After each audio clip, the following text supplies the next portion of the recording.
Good morning everyone. আশা কৰিছোঁ আপোনালোকে চবে ভালে আছে। আজিৰ দিনটো মই কি কৰোঁ সেয়া ভাবিলোঁ যে মিনি ব্লগৰ জৰিয়তে দেখাই দিওঁ। এতিয়া মই স্কুল যাবলৈ ওলাইছোঁ। চাওকচোন আজি বতৰটো কি ধুনীয়া দিছে। এনেহেন বতৰত কিন্তু ফুৰিব যাবৰ কাৰণে বহুত ভাল লাগে। এয়া মোৰ ষ্টুডেণ্ট হয়, ৰাস্তা দি গৈ আছিলে তো ভাবিলোঁ মোৰ লগতে লৈ যাওঁ। এয়া মোৰ স্কুল হয়। আজি আহোঁতে আহোঁতে মোৰ বহুত লেট হৈ গৈছে। নাজানো স্যাটাৰডে ষ্টুডেণ্ট মাখা ইমান কমকে কিয় আহে, আহিব লাগে স্কুলত। Today we are organizing a memory competition for the students.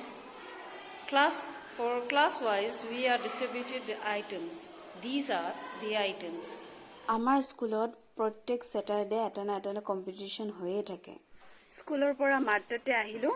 বোলকচোন আপোনালোকক মাহঁতৰ ঘৰৰ বাগিচাখন দেখাওঁ, য'ত চব্জিও আছে, ফুলো আছে। এয়া আদাৰ খেতি। ইয়াতে এটা মাত্ৰ হালধিৰ গছ আৰু এইটো বেঙেনা, 12মাহীয়া বেঙেনা। বেঙেনা এটা লাগিছিলে, বুঢ়া হৈ গ'ল, পকি গ'ল। এইফালে চাওকচোন গোটেই গেন্ধে মালতী গছ। আৰু এই ফুলটোক আপোনালোকে কি বুলি কয় কমেণ্টত জনাবচোন।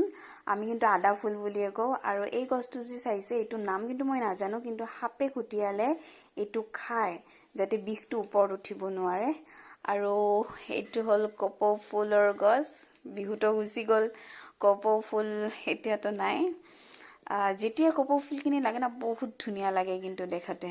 এয়া চাওকচোন অমিতা গছটোত কিমান অমিতা লাগছে, যেনেহেন গছটো ভাঙিয়ে যাব এনেহেন অৱস্থা হৈছে।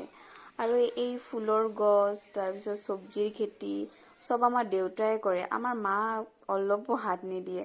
আমাৰ দেউতা বিৰাট ভাল পায় এইবোৰ কৰি কেনে।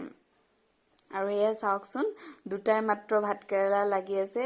বহুত ভাতকেৰেলা লাগিছিলে, তাৰপিছত খাই চেচ দিলোঁ। আৰু ইয়াতে পানীলাও, কোমৰা আৰু পুঁই শাকৰো গছ আছে। মই যেতিয়াই আহোঁ তেতিয়াই লৈ যাওঁ। আৰু আজিৰ ভিডিঅ'টো এইখিনিতে শেষ কৰিলোঁ।